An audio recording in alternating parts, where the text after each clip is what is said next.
여보, 진짜 어머니 수술 비용 우리가 다 내는 거야? 어머니 드리면 우리 빚은 어떻게 하고? 당신 아직까지 빚 갚고 있는 거 어머니는 아셔? 모르시지 어쩔 수 없잖아. 우리 어머니신데. 그럼 어머니 그냥 이대로 돌아가시게 냅둬? 그런 말 아니라는 거 알잖아. 어머니 모아두신 돈이 있는지, 아파트 담보를 더 잡아서라도 대출이 가능한지 알아봤어? 당연히 알아봤지. 근데 택도 없어. 그럼 어떻게 해? 우리 큰애 대학교 안 보낼 거야? 작은애 유학 비용은? 참 나도 답답해. 너무 보채지 마. 혹시 장모님한테는 여쭤봤어? 왜 우리 엄마를 들먹여?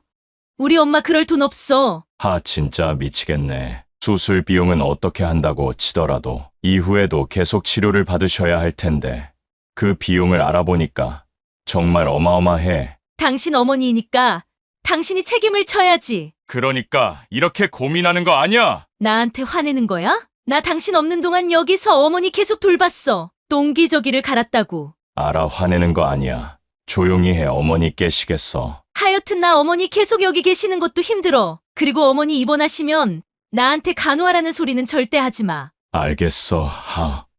어머니는 하필 지금 암에 걸리셔가지고. 이게 어떻게 된 일일까요? 지금 아들과 며느리가 어머니의 수술비를 내지 않기 위해 이야기를 하고 있는데요.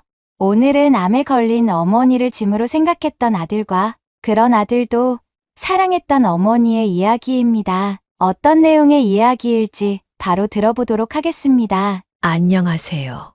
저는 경기도 광주에 살고 있는 최숙희라고 합니다. 올해로 76살이 되었네요. 평소에 사연 이야기를 많이 듣고 공감을 하며 정을 나누는 평범한 사람입니다. 다른 분들 이야기를 들으면서 나는 나의 인생 중에 어떤 이야기를 해드릴 수 있을까 생각했습니다. 그러다 최근에 있었던 일을 같이 얘기해보면 좋을 것 같다고 생각해서 이렇게 사연을 씁니다. 오늘 제가 해드릴 얘기는 제가 아팠을 때 자식과 며느리와 있었던 이야기입니다. 자식을 위해서 살아왔지만 결국 자식과 며느리에게 큰 상처를 받은 순간이었습니다. 제 인생에서 아마도 가장 힘든 순간이었을 겁니다. 어쩌면 조금 서글플 수도 있는 이야기지만 같이 사연을 나눔으로써 저도 그리고 여러분도 위로받을 수 있을 거라 믿습니다. 그럼 제 이야기를 시작해 보겠습니다. 저는 어린 시절부터 가난한 집에서 자랐습니다. 제 고향은 서울인데 청계천 근처에서 자랐죠. 그때의 청계천을 아시는 분이 계실까요? 아시다시피 판자촌 동네였죠. 먹을 게 없어서 바닥에 있는 시래기들을 주스러 다녔고 어머니 아버지가 심부름을 시키시면 기름통에 기름을 받아오기도 했고 연탄을 가져오기도 했습니다. 어떤 날은 부모님이 외상값으로 밀린 금액을 저보고 가져다 주라고도 하셨죠.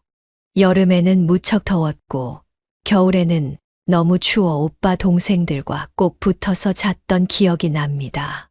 그래도 그때는 힘든 거 하나 모르고 즐겁게 웃으며 놀았던 것 같습니다. 그렇게 저와 그리고 저희 오남매는 각자 먹고 살기를 찾아 어렸을 때부터 헤매곤 했죠. 어머니는 항상 집에서 빨래와 음식을 하느라 정신이 없으셨고 아버지는 일터에서 오시면 밥과 술을 마시고 주무시기만 하셨습니다. 그래서 아버지보다는 어머니 기억이 더 많이 나요. 왜냐하면 저는 어머니가 불쌍했거든요. 하지만 어머니처럼 살기는 싫었어요. 너무 고생하는 것처럼 보여서요. 아버지는 저를 불러 가끔 이런 말씀을 하셨어요. 숙희야, 너는 커서 뭐가 되고 싶니? 엄마처럼 되기는 싫지. 그러면 공부를 해야 한다. 너가 공부를 열심히 해야 많은 사람들 거느리며 살 수 있는 거야. 아버지는 무뚝뚝하셨지만 깨어있는 분이셨어요. 미팔군 부대 근처에서 쌀을 파시며 여러 이야기를 듣고 또 보고 사셨거든요. 어렸었던 저는 아버지의 그때 그 말을 이해하지 못했습니다. 다만 어머니처럼 고생하지 않고 살 수 있다는 말은 믿었던 것 같아요. 그래서 공부를 열심히 했습니다. 다른 오빠 동생들은 라디오를 들으며 신나게 노래할 때 저는 어머니가 사다 준 책을 읽고 학교 교과서를 보며 공부를 했습니다. 그래서 저는 우리 집에서는 가장 공부를 잘했고 또 반에서도 1등을 했습니다. 그런 저를 보고 아버지와 어머니는 집안의 기대를 모두 저에게 거셨고 다른 남매들은 저를 위해 어렸을 때부터 돈을 벌어야 했습니다. 모두 고등학교, 중학교만 졸업한 뒤 바로 공장으로 향했죠. 모두가 힘을 합해 돈을 모으다 보니 사정도 점차 나아졌습니다. 집도 괜찮은 단독주택으로 이사를 갔어요. 물론 엄청 넓은 곳은 아니었습니다. 그래도 판자집보다는 훨씬 나았어요. 그런 것을 개의치 않고 저는 공부에 열중했죠. 남들이 모두 가본 빵집을 저는 학생 때 단 한 번도 가지 않았어요. 시간이 아까웠거든요. 조금 재수가 없죠. 하지만 저는 공부가 즐거웠어요. 그렇게 저는 고등학생이 되었고 매번 집과 학교만을 오며 가며 공부에만 집중했죠. 그러던 어느 날이었습니다. 아버지가 일을 하시다 쓰러지시고 말았습니다. 심장에 쇼크가 왔던 것이었죠. 그래서 저희 아버지는 한순간에 고인이 되셨습니다. 저희 모두 아버지의 임종을 지키지 못했죠. 슬퍼할 겨를도 없이 순식간에 일어난 일이었죠. 장례가 끝난 뒤 얼마 지나지 않은 후부터였습니다. 집안은 점점 기울기 시작했고 아버지를 의지했던 저희 오빠와 동생들도 조금씩 엇나가기 시작했죠.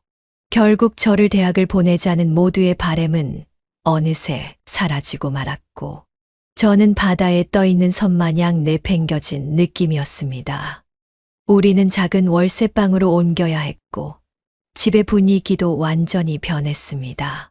어머니는 아버지가 돌아가시고 나서 점점 야위셨고 오빠들도 매번 술을 먹고 들어오기 일쑤였죠. 아버지의 영향이 그렇게 큰 줄은 그때야 알았습니다. 어머니는 저를 아직 포기하지 않으셨고 때문에 일을 하시게 되었습니다. 시장에 나가서 국수 장사를 시작하신 거였죠. 어머니 음식 솜씨가 좋았거든요. 하지만 저는 그런 모습을 보고 너무나 불편했어요. 저도 생계에 뛰어들고 싶었죠. 하지만 어머니는 그런 저의 의견을 극구 반대하셨어요. 저도 이 집안의 사람이기에 가족의 행복을 위해 제 소임을 다하고 싶었고 결국 저는 더 이상 공부를 하지 않았습니다. 점점 성적은 떨어졌고 저는 담임 선생님께도 대학을 포기하겠다고 말씀을 드렸어요. 담임 선생님과 어머니는 매우 화가 나셨지만 제 고집을 꺾지는 못하셨어요. 저는 결국 고등학교를 졸업하고 대학을 포기한 채 작은 회사의 격리로 들어갔습니다. 동생들은 공장에서 일했고 작은 오빠는 음악을 하고 싶다며 집을 나갔고 큰 오빠는 아는 분과 사업을 하겠다며 성공하기 전까지는 돌아오지 않겠다고 선언을 하고 집을 떠났습니다. 작은 오빠와 큰 오빠는 그렇게 오랫동안 집으로 돌아오지 않았죠. 그래서 저희 모든 걱정은 어머니였습니다. 어머니는 점점 몸이 안 좋아지셨고 저는 얼른 돈을 많이 벌어서 어머니에게 효도할 생각만 하고 있었습니다. 하지만 대학 졸업자도 아닌 제가 작은 회사에서 격리로 버는 돈은 너무나도 적었죠. 어머니는 제가 학업을 포기한 뒤로 인생의 기쁨이 사라진 듯 했습니다. 하지만 저는 후회하지 않았어요. 저 때문에 저희 형제와 어머니가 희생하는 걸 보기가 정말 힘들었거든요. 차라리 제가 힘든 게 나았어요. 가끔 아버지가 꿈에 나오셔서 어렸을 때 했던 이야기들을 하셨어요. 그럴 때마다 저도 공부에 대한 미련을 아직 가지고 있다는 걸 알았죠. 하지만 때는 이미 늦었어요. 매일 회사에 가서 서류를 정리하고 회계장부를 만지고 손님들 커피를 타서 나르고 심부름을 했죠. 첫 월급을 받았을 때는 정말 기뻤어요. 어머니가 좋아하시는 조기와 빨간 내복을 사서 선물로 드렸죠. 어머니도 그때는 기분이 좋으셨는지 저보고 방긋 웃어주셨어요. 하지만 그게 마지막이었죠. 어머니도 급격하게 건강이 안 좋아지셨어요. 병원에 가보자고 했지만 어머니는 결단코 반대를 하셨고 결국 무슨 병인지도 모른 채 돌아가셨어요. 동네 의원분을 모셨지만 소용도 없었고요. 저는 절망에 빠졌습니다. 어머니를 행복하게 만들어주고 싶어서 공부를 포기하고 돈을 벌었는데 어머니가 없으니 삶의 의미가 사라진 것 같더군요. 매일 회사 서류 더미에 가득 둘러싸여서 의미 없이 하루하루를 보냈습니다. 오빠들이라도 있었으면 의지할 곳이라도 있었겠지만요. 제가 그렇게 의미 없이 일하는 걸 회사 사장님도 느꼈는지 항상 저를 혼냈습니다. 저는 커피를 흘리기도 하고 서류를 잘못 정리하기도 했습니다. 그렇게 저는 어머니가 돌아가시고 힘든 시간을 보냈죠. 그렇게 2년이란 시간이 지났습니다. 그러던 어느 날 이 지옥에서 저를 꺼내줄 사람이 나타났습니다. 바로 남편이었죠. 저는 남편을 극장에서 만나게 되었습니다. 회사가 끝나고 영화를 보러 가는 게 저희 낙이었던 시절 남편은 극장에서 일을 하고 있었죠. 서로 오다 가다 보긴 했지만 누구 하나 먼저 다가서지 않았습니다. 하지만 그날은 좀 달랐습니다. 남편은 그날따라 평소와 다르게 청바지에 셔츠를 입은 단정한 상태였습니다. 저는 평소와 다른 남편의 모습에 눈길이 갔고 남편은 저에게 다가와 이름을 물었어요. 그렇게 저희는 만남을 시작했죠. 남편을 알아가면 알아갈수록 진국이라고 생각했습니다.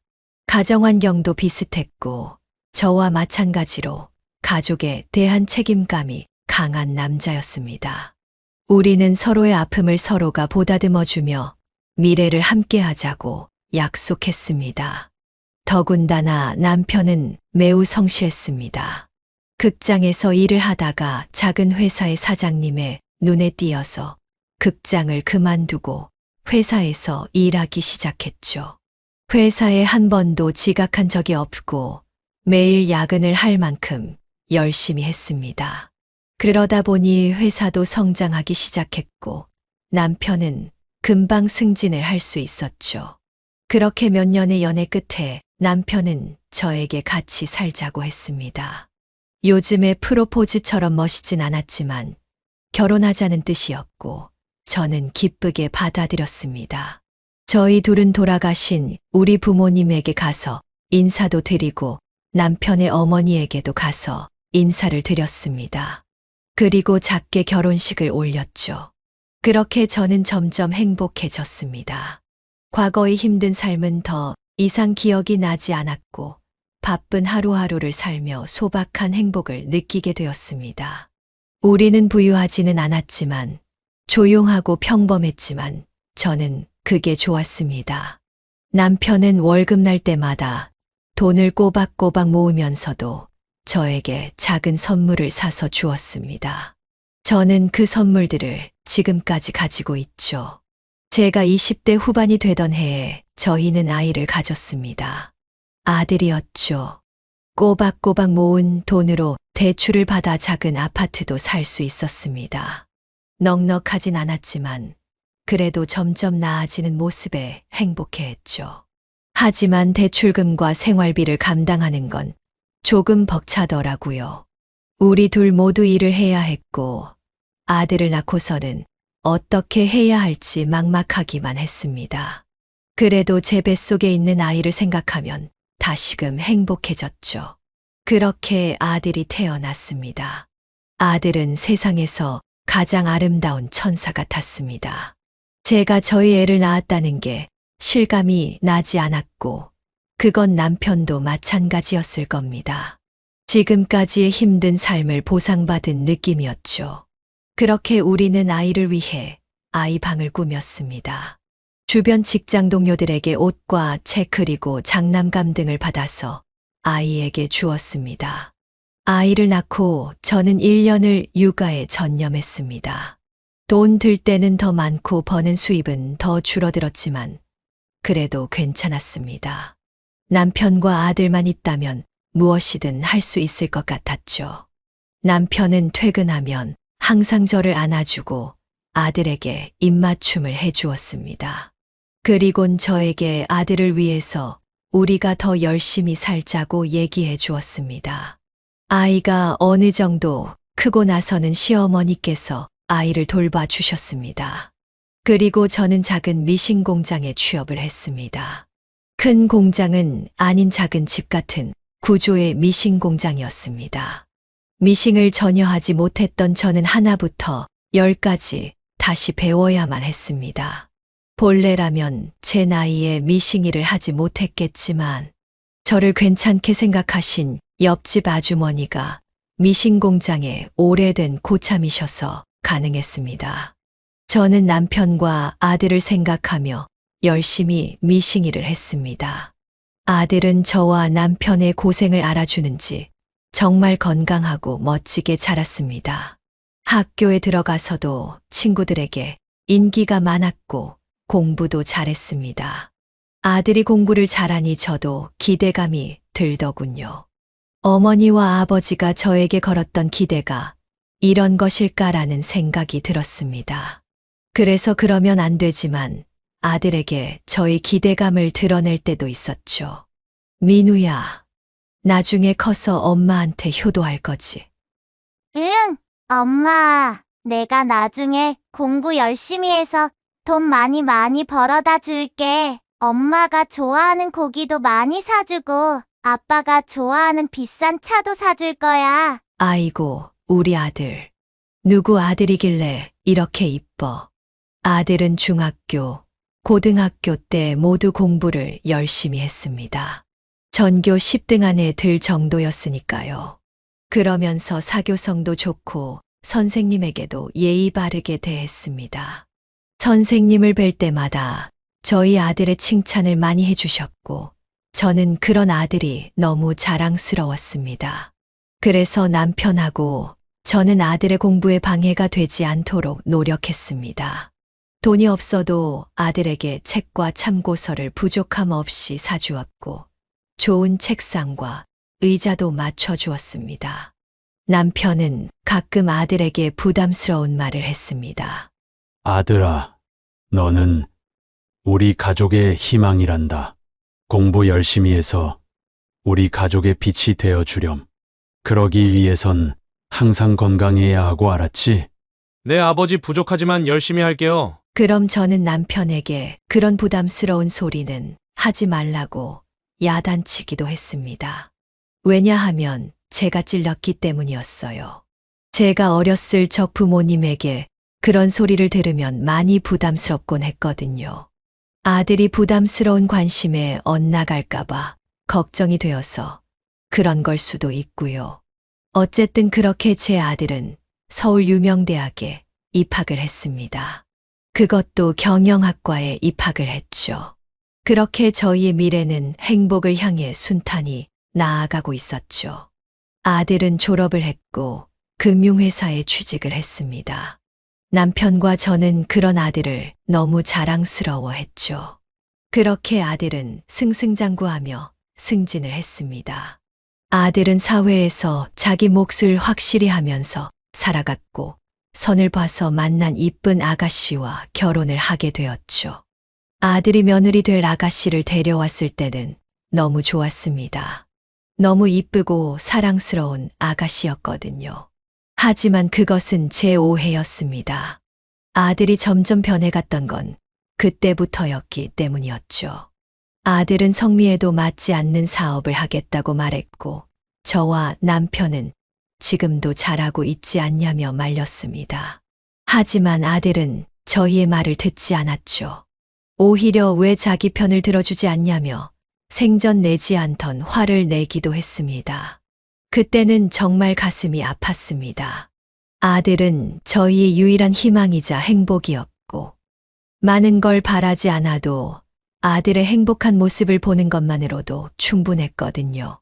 아들이 평범한 삶을 살기 바라는 것은 모든 부모의 공통된 마음일 거예요. 하지만 아들이 원하는 것이기 때문에 저와 남편은 응원해 주기로 했죠.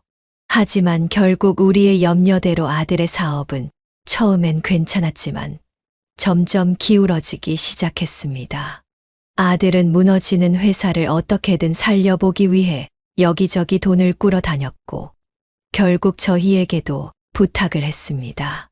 저희는 저희 노후 자금으로 쓸 돈으로 모아둔 적금을 깨서 아들 부부를 도와주었죠. 하지만 저희의 도움으로도 역부족이었나 본지 결국 회사는 부도가 나고 말았습니다. 그렇게 아들 부부는 집까지 팔게 되었고 결국 저희 부부의 아파트로 오게 되었습니다. 아들은 사업 실패에 대한 후유증으로 매일 술을 마시기만 했고 그 모습을 보던 저희 부부는 너무나도 슬펐습니다. 하지만 언제나 고난은 함께 몰려온다고 더 비극적인 일이 발생하고 말았습니다. 남편이 일을 하다가 쓰러지고 만 것이었죠. 남편의 병명은 뇌경색이었어요. 어떻게 손 쓸 틈도 없이 하늘나라로 가고 말았죠. 남편이 쓰러졌다는 소식을 들었을 땐 하늘이 무너지는 듯 했어요. 저의 영원한 동반자이자 의지할 나무인 남편이 그렇게 됐다는 게 믿기지 않았거든요. 헐레벌떡 병원으로 향한 저는 의식을 잃은 제 남편의 손을 꼭 잡아주었어요. 슬픈 건 그날도 아들은 술에 취해 자고 있었다는 거죠. 남편은 며칠을 넘기지 못하고 결국 고인이 되었고 저희는 정성스레 장례를 치렀습니다. 병원 근처에 있는 장례식장에서 장례를 했고 아들은 적지 않게 충격을 받은 듯 했어요. 장례를 치를 동안 저와 아들은 정말 넋이 나간 채였죠. 그래도 나쁜 일만 있는 것은 아니었어요. 제가 아들이 남편의 영정사진을 보고 하는 말을 들었거든요. 아버지, 왜 이렇게 빨리 가셨어요? 제가 효도할 때까지 기다려달라고 했잖아요. 이렇게 급하게 가실 필요 있었어요? 어머니는 어쩌라고요? 죄송해요, 아버지. 다 제 잘못이에요. 이 불효자 용서 못 하시겠지만 제가 죽을 때 따지 어머니 잘 보필하면서 살아갈게요. 아버지, 하늘에 가서는 평온하게 지내세요. 사랑합니다. 그 말을 들은 저는 화장실에 달려가 엉엉 울고 말았습니다. 남편의 죽음이 실감이 나서 운 것도 있지만 아들이 이제야 정신을 차렸다는 사실이 기뻐서도 있었습니다. 여보가 민우를 살렸어. 고마워. 그리고 너무 사랑하고 미안해. 이렇게 갈 줄 알았으면 내가 더 잘해줬어야 하는데. 여보가 남기고 간 마음 내가 잘 간직하면서 살게. 그리고 살다가 여보 너무나 보고 싶어지면 내가 따라갈게. 사랑해. 장례식이 끝나고 아들은 표정부터 바뀌어 있더군요. 매일 마시던 술을 끊고 나가서 일을 구했습니다. 며칠 뒤에는 같이 일하던 상사의 회사에 들어가게 되었다고 말하더군요. 저는 아들을 끌어안고 펑펑 울었습니다. 잘 됐다. 정말 잘 됐어.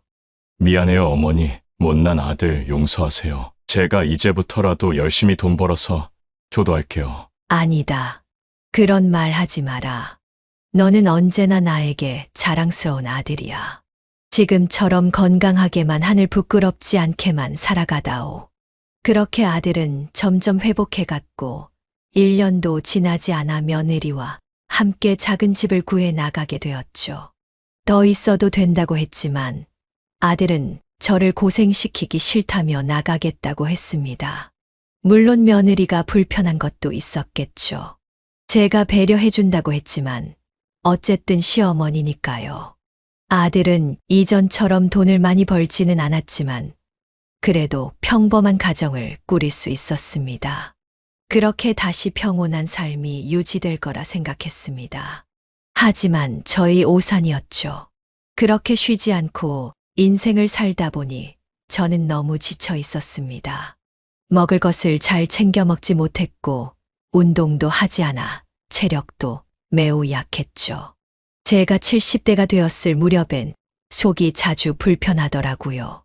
복통이 있기도 했고 복부에 자주 가스가 차는 느낌이었습니다. 먹는 것을 소화가 잘 되는 음식으로 바꿔도 효과는 없었습니다. 그러면서 점점 체중도 줄어갔고 매일매일 피로가 쌓였습니다. 소화불량은 항상 달고 살았고 가끔은 구토를 하기도 했죠. 그러다 어느 날 혈변을 하게 되었습니다. 설사를 자주 하긴 했지만 변에서 피가 나온 건 처음이었죠. 그래서 혼자 병원으로 향했습니다. 의사 선생님은 MRI와 CT 그리고 복부 초음파를 모두 해보기를 권했고 비싼 가격이었지만 그래도 해야 할 것 같아 검사를 받았습니다. 며칠 뒤 저는 충격적인 이야기를 듣고 말았습니다. 제 귀를 의심했죠. 의사는 제가 대장암이라고 했습니다. 그것도 3기에서 4기 사이라고요. 저는 제가 암에 걸릴 것이라고는 상상하지 못했습니다. 그래도 지금까지 크게 아픈 곳 없이 살아왔는데 왜 이런 일이 나에게 생겼는지 하늘이 원망스러웠습니다. 그래도 아직까지 희망은 있었습니다. 그래도 요즘엔 기술이 많이 좋아져서 아직 포기하기엔 이릅니다. 하루빨리 수술을 받고 지속적으로 방사선 치료를 받다 보면 완치가 될 수도 있습니다. 다행히 환자분은 수술이 가능한 케이스여서 희망이 있는 겁니다. 물론 환자분과 가족분들의 의지가 가장 중요합니다. 꼭 수술을 해야 하나요? 내 수술은 필수입니다. 수술을 통해서 암과 암 주변부를 절제해야 합니다. 수술보다는 이후 항암제 투여와 방사선 치료를 병행하게 되는데 그걸 견디셔야 하는 게 관건이죠. 혹시 수술 비용은 얼마나 하나요? 나가시면 안내를 해주실 겁니다. 나가서 실장으로 보이는 사람에게 병원비 상담을 받은 저는 그 자리에 주저앉고 말았습니다. 수술비만 5천만 원이 들고 이후 입원비와 약가, 방사선, 치료는 더 돈을 내야 했죠. 하지만 저는 모아둔 돈이 없었습니다. 간간히 미싱일을 하며 용돈벌이를 하는 게 끝이었고 저와 남편이 모아둔 돈은 진작 아들 부부에게 주었기 때문이었습니다. 남은 거라고는 작은 평수의 집밖에 없는데 수술을 받으려면 집을 담보 잡아 대출을 해야만 했습니다. 하지만 저는 더 충격을 받고 말았습니다. 대출을 받으러 간 자리에서 이미 집이 담보로 잡혀 있다는 말을 들었기 때문이었습니다. 알고 보니 아들의 회사가 부도가 나기 전에 남편이 아들을 위해 집을 담보로 대출을 받아 도와줬던 것이었습니다. 어떻게 해야 할지 모르겠더군요. 저는 은행에서 제 앞에 있는 직원을 붙잡고 울 수밖에 없었습니다. 은행을 나온 저는 생각했습니다. 수술비를 어떻게 해야 할지 하는 걱정이 제 머릿속을 가득 채웠습니다. 약간의 생활비는 있었지만 대장암 수술비와 치료비를 감당하기에는 턱없이 부족했습니다. 저는 평생 열심히 살았지만 수술비조차 감당하지 못한다는 생각에 더섭음을 느꼈습니다. 하지만 강한 마음을 먹고 어떻게든 살아야겠다는 생각이 들었습니다. 제가 여기서 포기해버리면 남편을 볼 면목이 없었거든요. 남편이 죽을 때 열심히 최선을 다해 살아가겠다고 다짐했었기 때문입니다. 그래서 그날 저녁 저는 아들에게로 향했습니다. 아들은 아직 직장 생활을 하고 있었고 저보다는 더 나은 생활을 하고 있었으니까요. 그렇게 저는 연락도 없이 아들 집에 가서 문을 두드렸습니다. 어머니, 연락도 없이 무슨 일이세요? 민우는 어딨니? 아직 회사에 있죠? 어머니, 일단 들어오세요. 언제쯤 집에 온다니? 이제 1시간 후면 올 거예요. 그때까지 여기 앉아 계세요. 근데 정말 무슨 일 때문에 오신 거예요? 이따가 민우 오면 말해줄 테니 너무 보채지는 말렴. 그렇게 1시간 정도가 지나고 아들은 집에 도착했습니다. 아들은 말도 없이 온 저를 보고 놀란 듯 보였습니다. 어머니 말도 없이 여기까지 무슨 일이세요? 여기 앉아봐라. 내가 할 말이 있다. 뭔데 그러세요? 심각한 일이에요? 너무 놀라지 말고 들어라. 내가 대장암 말기란다. 네. 뭐라고요? 대장암이요? 그래. 너무 놀라지 말래도. 이 나이 되면 암에 안 걸리는 게 오히려 이상한 거야. 그러니까 너무 걱정하지 마라. 다만 너희에게 부탁이 있어서 왔다. 뭔데요? 어머니 당연히 들어드려야죠. 수술을 하는데 돈이 좀 든다는데 내가 지금 가진 돈이 없다. 아파트를 담보로 대출을 받으려 했는데 이미 담보가 잡혀 있더구나. 아, 어머니 말씀 못 드려서 죄송해요. 아버지가 절대 말씀드리지 말라고 해서요. 그거 가지고 뭐라 하려고 온 게 아니야. 다만 내 수술비 좀 어떻게 해줄 수 없을까 해서 온 거야. 그럼요. 어머니, 무조건 해드려야죠. 너무 걱정 마세요. 병원비는 제가 어떻게든 해볼게요. 엄마는 나아서 건강해질 생각만 하세요. 정말 괜찮겠니? 그럼요. 그렇게 저는 아들의 말을 듣고는 다시 집으로 향했습니다. 아들과 며느리는 제가 수술하기 전에 어떻게 될지도 모르니 본인들 집에 와서 묵으라고 하더군요. 그래서 저는 집에서 간단히 짐을 싸고 다시 아들의 집으로 왔습니다.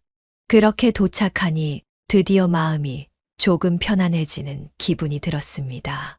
아들이 단 한 번의 고민 없이 병원비를 감당해 준다는 말에 너무 고맙고도 자랑스러웠습니다. 하지만 그건 저의 오해였습니다. 병원에서 수술을 앞두고 그곳에서 머무는 사이 저는 아들과 며느리의 표정이 점점 어두워지는 것을 느꼈습니다. 처음에는 흔쾌히 병원비를 감당해 주겠다고 했지만 점점 부담을 느끼는 것 같았고 저에게 들키지 않으려 애를 썼지만 모든 표정을 숨길 수는 없었습니다. 점점 그 미묘한 기분은 더욱더 저에게 가깝게 다가왔고 저는 애써 모른 채 하려고 했습니다. 아들은 직장에 가느라 집에 없었고 저는 며느리와 어색한 시간을 보내야만 했습니다. 저는 애써 제 마음을 가라앉히고 부정했습니다. 내가 괜히 수술을 앞두고 있어서 예민해진 걸 거야.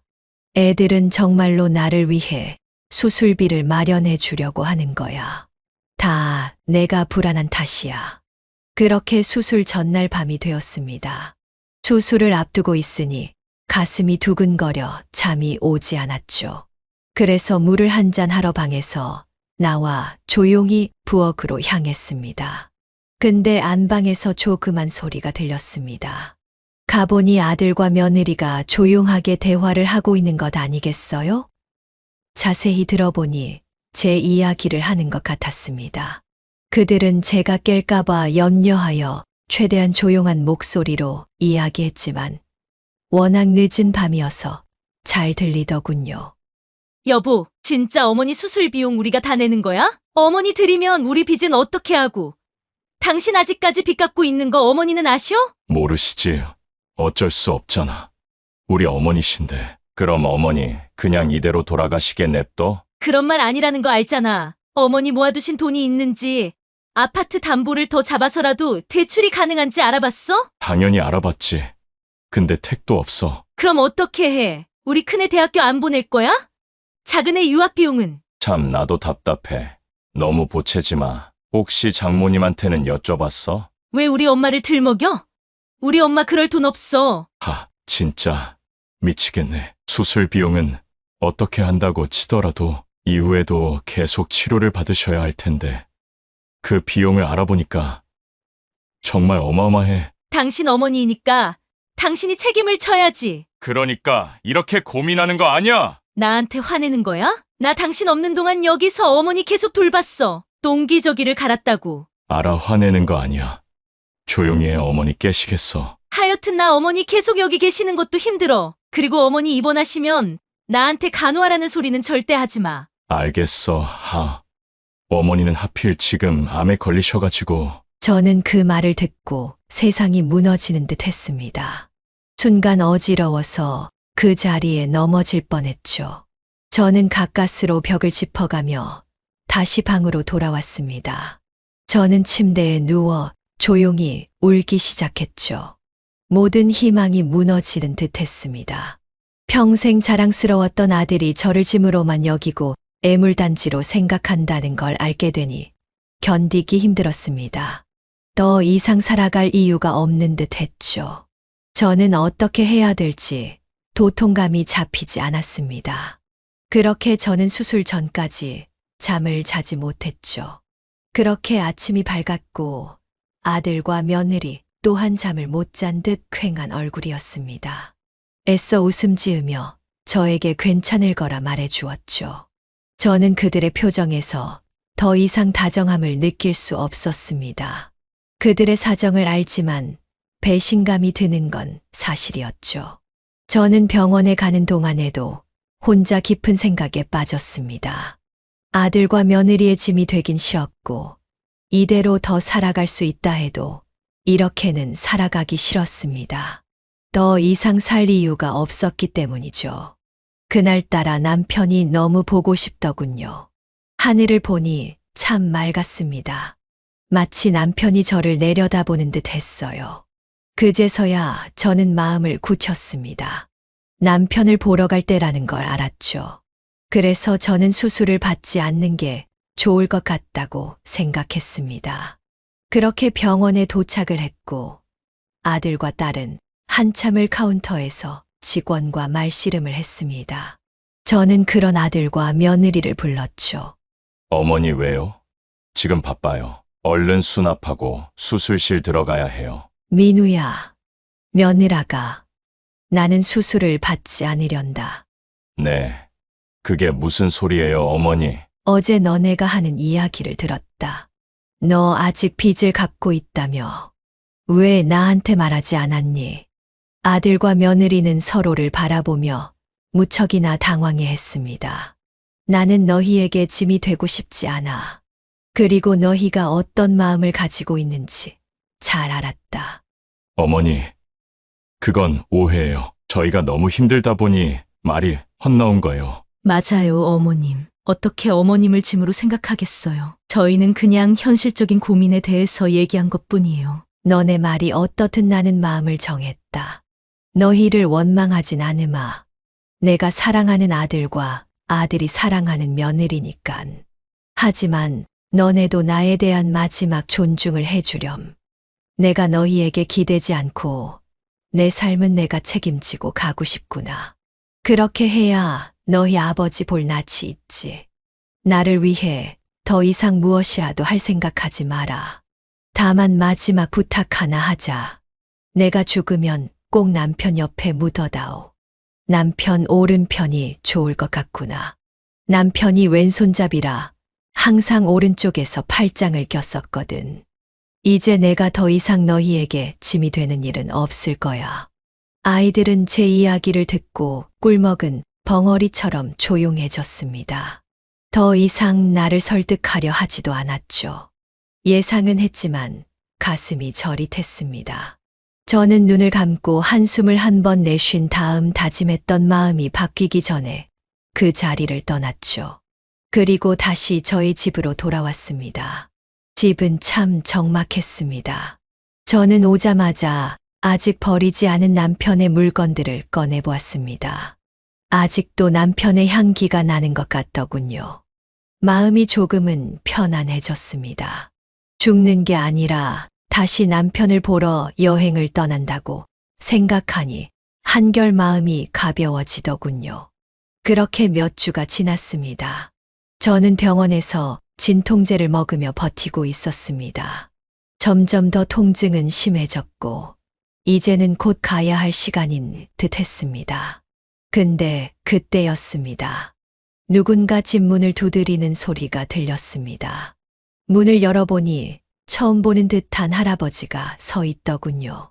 그 할아버지는 저를 뚫어지게 쳐다보더니 눈물을 글썽이기 시작했습니다. 누구세요? 너 맞구나, 수키야. 나다, 나 몰라보겠니? 저는 그제서야 그 사람이 누군지 알아보았습니다. 제가 어렸을 적 사업한다고 떠난 저의 큰 오빠였습니다. 오빠. 그래, 나다. 이놈아, 한번 안아보자. 오빠는 저를 끌어안았고 저도 오빠에게 안겨 펑펑 울었습니다. 어디 있다가 이제야 오셨어요. 미안하다. 성공하기 전까지 오지 못했어. 성공하고 고향에 돌아가니 모두 다 흩어져 있더구나. 찾으려 했지만 다들 찾을 수가 없었어. 내가 해외에서 사업을 하고 있어서 한국에 오래 있지 못했거든. 저와 큰오빠는 오랜 시간 동안 이야기를 나누었습니다. 큰오빠는 베트남에서 공장을 운영하셨고 거기서 결혼도 했다고 말했습니다. 벌써 손녀가 대학생이라고 하더군요. 저도 저희 남편 사진과 아들 사진을 보여주며 저의 이야기를 했습니다. 그리고 마지막으로 대장암에 걸려 곧 죽는다는 사실도요.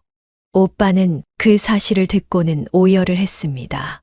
저에게 미안하다고 연신 말하더군요.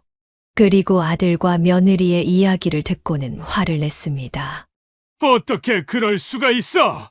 어머니가 암에 걸렸다는데 지들 인생 살기 힘들다고 어머니를 내팽개쳐? 아니에요, 오빠. 제가 그만하자고 했어요. 아이들은 잘못 없어요. 부모가 되어서 어떻게 자식에게 짐이 될 수 있겠어요. 나는 너 이대로 못 보낸다. 어떻게 만났는데 이대로 못 헤어져? 당장 수술 받아라. 돈은 걱정 말고. 오빠 아니에요. 저는 이제 미련 없어요. 어허, 오빠 말 들어라. 수술 받고 새 살 먹고 나면 나한테 고마워할 거다. 죽기 전에 같이 여행이라도 가야 하지 않겠냐? 일단 수술 받고 그때도 죽고 싶으면 그땐 말리지 않으마. 큰오빠는 여전히 저를 어린아이로 보더군요. 성질도 여전했어요. 도저히 오빠를 말릴 수 없었죠. 그래서 저는 어쩔 수 없이 다시 수술을 받기로 했어요. 역시 돈이 많은 오빠여서 그런지 대한민국에서 가장 좋은 병원에서 수술을 받게 됐어요. 아마 수술비도 더 많이 나왔겠죠. 저는 그 사실을 아들과 며느리에게 말하지 않았죠. 기분이 싱숭생숭했어요. 방금 전까지만 해도 이 삶의 미련을 접기 위해 주변 삶을 조금씩 정리해 가고 있었거든요. 조금 남은 재산도 정리해보고 키우던 화분들도 정리하고 집도 청소하고요.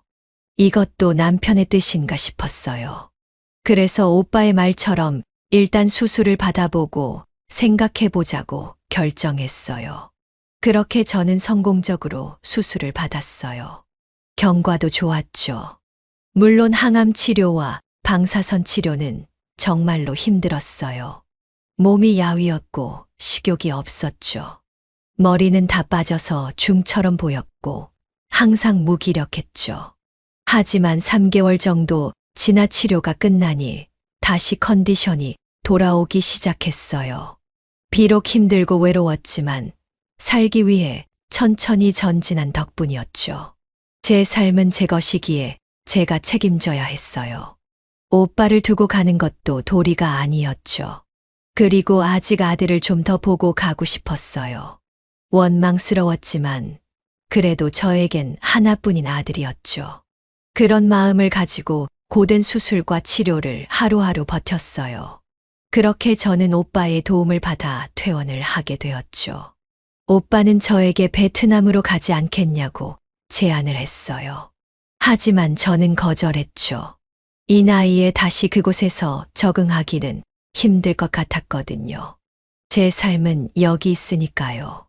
오빠는 그럼 자기 사업을 완전히 아들에게 맡기고 한국으로 오겠다면서 다시 베트남으로 돌아갔어요. 그렇게 저는 조금씩 힘을 내서 살아갔죠. 다시 미싱 작업을 조금씩 하기 시작했고 화분도 다시 키웠어요. 그러던 어느 날이었어요. 누군가 문을 두드리는 거예요.